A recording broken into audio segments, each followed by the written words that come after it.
요즘 세상에서 제일 사람들이 또 젊은이들이 특히 싫어하는 주제이기도 합니다.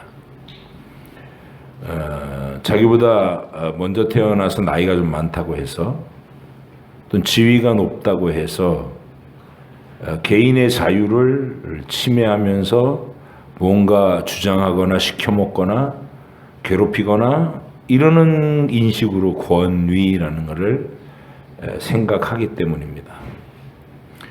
그리고 아주 가까운 역사로는 마오쩌둥이 이 중국을 공산주의 사상으로 지배하기 위해 가지고 끌어낸 문화혁명에서 그 문화혁명이라는 것 자체가 권위들을 다 끌어내리는 거, 지주, 교사, 사회적 존경받는 모든 신분의 사람을 전부 끌어내서 횡포를 부리던 부르주아 계급이라고 매도하고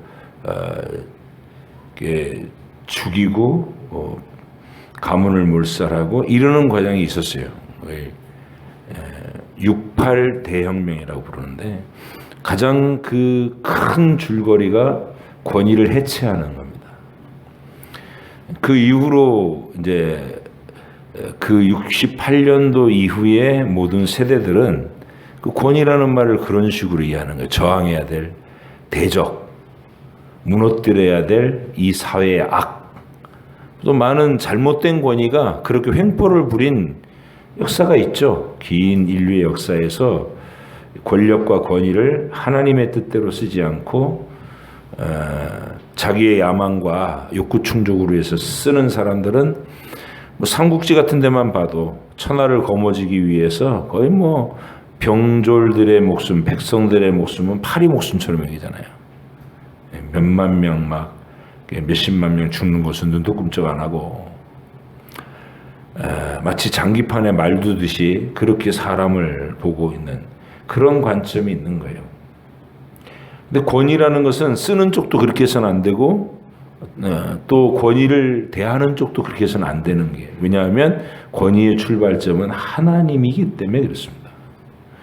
우리는 이 그리스도인들은 시대적 흐름에 떠내려가는 사람이 아니라 왜 이런 일이 벌어지고 있는가를 명확하게 분별해서 그것과는 다른 방향으로 방향을 잡아야 된다는 거죠. 흘러 떠내려가는 자들이 아니라 하나님이 명하신 곳으로 노를 저어 올라가야 되는 목표와 방향을 향해서 분명히 항해를 해야 되는 존재들이다라는 자부심이 우리에게 있어야 됩니다. 오늘 주제가 공경하지만 불순종해야 될 경우가 있나요? 유교에서 말하는 부모 공경이라는 거의 절대적이에요. 부모라는 존재가 절대적인 거예요. 살아서도 절대적으로 지배하고 죽어서는 조상신이 돼가지고 자녀들의 그 축복과 뭐 번창에 관여를 한다는 거예요. 제사 때마다 찾아와서 니들이 얼마나 정성스럽게 날 성미나 봐가지고 이게 이제 그 전통이 쭉 가는 것이죠. 그래서 부모의 권위, 부모의 공경해야 될 어떤 위상 이런 게 절대적이라고 말할 수 있어요. 뭐 돌아가시면 3년상 치른다는 거죠.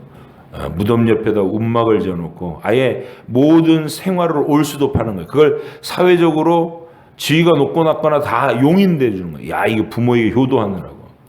3년 동안 무덤 옆에 움막 짓고 사는 게 효자다 말이게 칭송받는 그 정도의 절대적 어떤 권위자로 부모라는 존재를 세워요. 성경에서 부모라는 권위를 대할 때 하나님의 대리자라는 의미에서는 뭐 유교의 그저 권위주의 그 정도보단 더 훨씬 뛰어넘는 거죠. 그러나 성경은 명령이 정신 차린 명령을 하는 거예요. 굴종을 하는 게 아니라 주 안에서 부모에게 공경하라 이렇게 얘기해요. 무조건 명령하시면 뭐 절대 명령이니까 나는 부모님이 명하시면 아무리 뭐 부당한 명령이라도 전 순종하겠습니다. 이게 아니라는 것이죠. 아니라는 거예요. 우리는 하나님의 뜻에 맞는 권위를 펼칠 때 거기에 순종하고 적극적으로 충성하고 동조하고 공경하고 이럴 수 있는 거고 하나님의 뜻에 어긋나는 부모의 요구에 대해서는 공경하지만 그 뜻대로 함께 하는 것은 반대해야 되는 것이죠. 걸어가는 길과 다른 것이죠. 그래서 올바른 권위를 쓰는 부모, 또 하나님이 주신 권력을 올바르게 쓰는 사람은 권위라는 그 권력의 칼이 내 손에 쥐어진 것이 자기가 좋은 대로 휘두를 수 있는 권위라는 것을 전혀 생각 안 해요. 내가 휘두를 수 있다 이렇게 생각하지 않고 하나님이 내게 맡기신 하나님의 뜻을 이루어야 한다는 철저한 자기 위에 있는 권위에 먼저 순종하는 위치에서 권위를 쓰죠. 그래서 그리스도인 상사가 그리스도인 부하를 이렇게 데리고 있으면 그 권위를 쓸 때도 존중하면서 써야 되는 거예요. 내 아랫사람이니까 내 뭐든지 시켜 먹을 수 있고 내 마음에 안 들고 기분 나쁘면 막 괴롭힐 수도 있고, 이게 세상의 권위의 어떤 흐름이라면 우리는 그런 일을 하지 못한다는 거죠. 왜? 내 위에 권위가 있기 때문에. 하나님의 권위에서 출발하는 권위이기 때문에 그렇습니다. 그래서 우리 모두가 그 권위에 대한 철저한 자각, 내가 이제 어른이 됐고 또 부모가 돼서 자녀에게 어떤 부모로서의 뭔가 가르치거나 주장하거나 말을 할 수 있는 위치에 있을 때 그 권위를 뭘로 쓰느냐는 거예요. 내 못다 이룬 청춘의 꿈을 자식 때 풀어보려고 그냥 자기 인형 아바타 만들듯이 너는 어디를 가야 되고 어떻게 해야 되고 막 어렸을 때부터 주입시켜가지고, 그건 권위를 제대로 쓰는 게 아니죠. 주의 뜻이 네게 어떻게 나타날 것인지 내가 축복하며 기도하며 하나님의 뜻이 내게 풍성하게 나타나기를 원하고, 네가 하나님과 만나기를 원하고 그분이 기뻐하시는 길을 따라가라. 나보다 더 최종 권위인 하나님을 언제나 앞세워서 그가 그 권위를 만나게 중매하는 기능, 그게 부모의 권위예요. 내 권위를 부리는 게 아니라 내 자녀가 부모라는 나의 권위를 통해서 최종 권위인 하나님을 자발적으로 만날 때까지 내가 옆에서 대리 역할을 해주는, 도우미 역할을 해주는 권위, 그게 부모의 권위입니다. 그래서 저와 여러분의 이 권위는 아이로 하여금, 태어난 아이로 하여금 너를 창조하신 하나님과 만나야 된다. 적어도 네가 살아있는 동안 제대로 만나야 된다. 그분과 사귐을 회복하고 친밀해지는 인생을 살아야 구원받은 사람이다. 너는 이 땅에서 한 번 태어나는 건 안 된다. 거듭나서 하나님을 진정으로 만나고 하나님의 권위 아래 네가 사는 것, 그것을 이룰 때까지 내가 너를 위해서 중보하고 또 하나님의 대리 권위자로서 너에게 축복된 길들을 늘 안내를 하는 안내자가 되겠다. 모범을 보이고 안내하는 안내자가 되겠다. 이게 부모여야 된다는 거예요. 부모. 그래서 부모의 책임이 무거운 거죠. 말씀을 모르면 제대로 된 부모 역할을 할 수 없어요. 하나님의 계시된 그 뜻에 민감하지 못하면 제대로 된 부모 역할을 못합니다. 이삭이 대표적인 케이스잖아요. 이삭은 아내의 태중에 쌍둥이가 들어섰을 때 기도한 사람이, 애가 안 생길 때는 이삭이 기도했는데 애가 생기니까 그때부터는 기도 안 한 것 같아요. 근데 리브가는 뱃속에 두 아이가 워낙 막 심하게 막 투탁거리고 하는 느낌이 나니까, 이게 보통 그랬으면 그냥 태동 느껴지는 정도였으면 그렇게 안 했을 텐데 아마 심각했던 것 같아요. 배가 막 아파서 잠도 못 잘 정도로. 근데 왜 이렇습니까 하고 그 문제로 기도했더니 하나님이 두 민족이 태중에 싸우는 거예요. 한 아이는 내가 택하겠고 한 아이는 버리겠다. 택하겠다는 말은 구원받는 믿음을 주겠다는, 특별한 은혜를 베풀겠다는 거고, 택하지 않겠다는 건 내버려 두겠다는 뜻이거든요. 그래서 작은 아이가 택함 받은 자다. 이게 계시로 내려왔어요. 이삭이 하나님께 기도하고 받은 그 리브가의 답을 묵살합니다. 묵살해요. 왜? 자기 마음에 안 들었어요. 둘째로 태어난 야곱이라는 애가. 자기 마음에 안 들었어요. 본인도 늘 유약하고 조용하고 뭐 이렇게 늦게 태어난 늦둥이 중에 늦둥이 아니에요. 100살에 태어나고 엄마 90살에 태어난 아들인데, 그러니까 자기 안에 있는 모습이 야곱에게 보이는 게 싫은 거예요. 그러니까 자기에게 없는 남자답고 용감한 사냥꾼이고, 그리고 또 아버지를 위해서 요리까지 할 수 있는, 반해버린 거예요. 에서한테. 이삭 자신의 성정이 장남으로 태어났죠.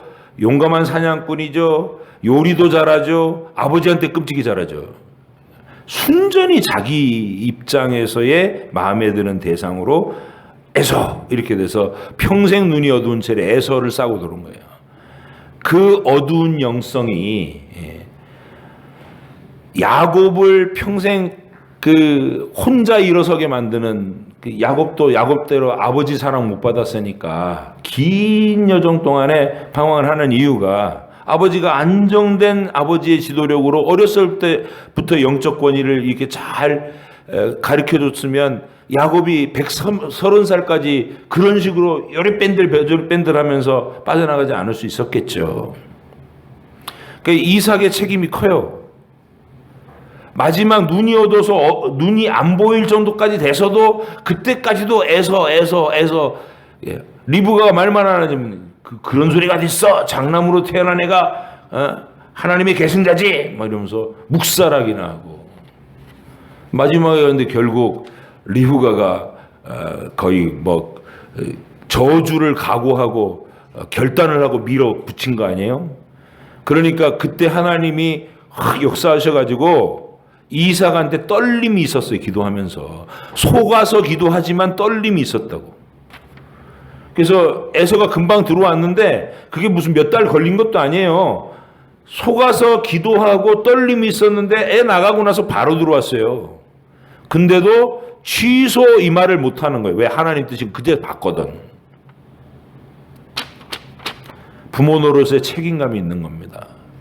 그러니까 말씀에 무지하면 내게 자랑거리가 되고, 이게 세상 사람하고 똑같이 우리가 공부 잘하는 거, 100점짜리 시험지, 선생님한테 이쁨 받아 맨날 칭찬받고 들어오는 거, 그리고 뭐 좋은 대학 가는 거, 좋은 데 취직해갖고 지위가 막 올라가는 거, 막 이런 걸 자랑으로 삼으면 이삭하고 다를 게 뭐 있어요? 그걸로 자랑 삼을 게 아니라, 물론 감사하죠. 감사한데 그걸로 자랑 삼을 게 아니라, 이 아이가 지금 하나님하고 관계를 맺고 있나, 대리에 불과한 나의 권위 가지고 그냥 아버지한테 잘하는 걸로 됐다. 그리고 이삭은 끝나버렸잖아. 근데 이 아이가 하나님하고 어떤 관계를 맺는지를 관찰을 안 한 거예요. 배고파 죽겠는데 장자의 몽굴이 무슨 소용이 있어? 이렇게 망령되게 신앙이라는 것을 되는 대로 던져버릴 수 있었던 인간임에도 불구하고 아버지 이삭은 그 눈치를 못 챘다고요. 자라나서야 이제 겨우 막 어머니 아버지가 지도해 주는 대로 결혼을 안 하고 지 멋대로 가난한 여자 데려다가 결혼하고 막 이러니까 리브가가 근심을 해요. 그때서야 이삭이 에서의 실체를 보는 거예요. 눈 뜨고 나니까, 영안이 뜨고 나니까. 많은 시간을 허비해버린 겁니다. 부모로서의 권위를 망각해버린 거예요.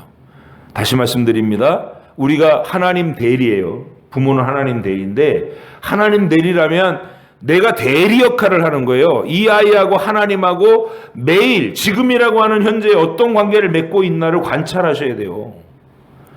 그래서 지금이라고 현재 아이가 하나님을 경외하는 걸 놓치고 자꾸 자기 길로 가면 근심하며 기도해야 되는 권이고, 애가 하나님하고 잘 만나고 하나님을 간절히 찾고자 하는 열망이 있으면 하나님 친히 음성을 들려주세요. 저 아이가 내가 하나님을 만난 것 같은 감격으로 주님을 친히 만날 수 있도록 직접 저의 꿈의 역사든 현실의 역사든 어떤 예배 시간 속의 역사든 간에 하나님 저 영혼을 만나 주시라고 더 막 애타게 기도해야 될 책임이 우리한테 있는 거예요. 권위, 하나님 대리. 여러분 하나님 대리입니다. 어머니, 아버지는 하나님 대리예요. 자, 그러면 이제 그 하나님 대리들이 하나님 뜻 안 펼치고 자기 뜻 펼칠 때 더 노골적으로 펼치던 사람이 있죠. 사울 임금. 이 정말 골칫덩어리는 아버지예요.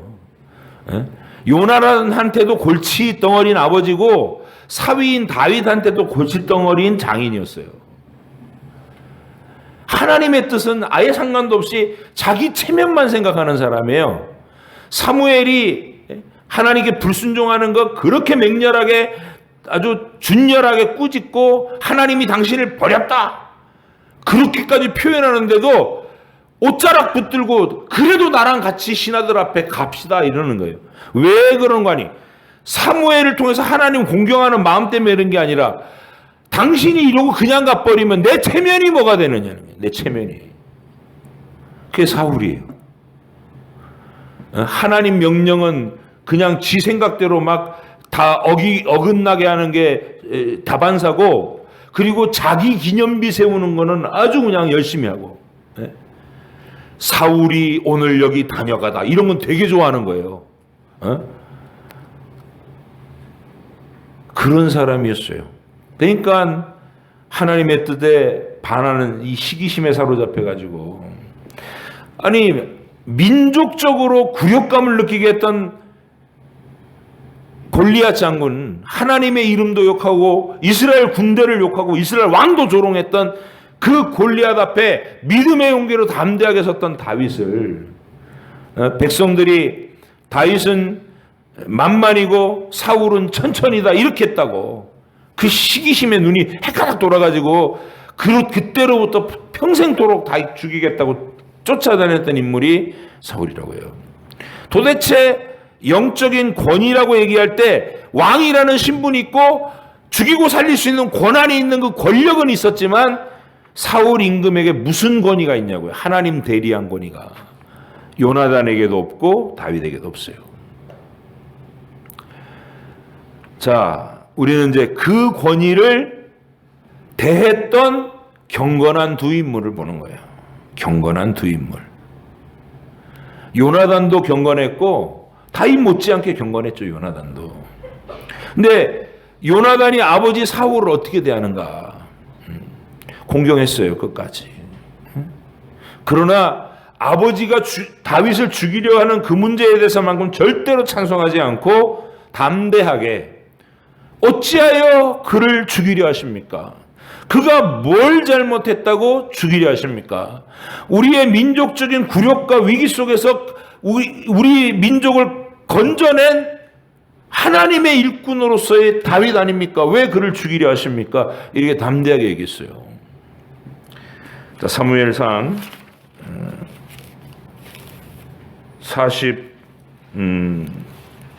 17장 가보십니다.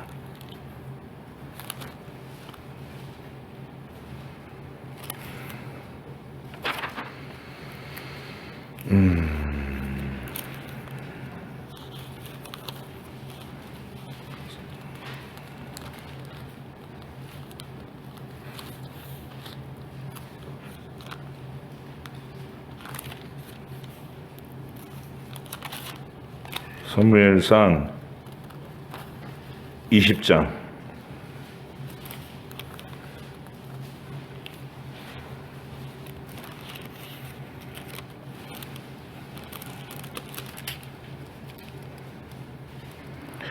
자 20장 27절부터 보세요.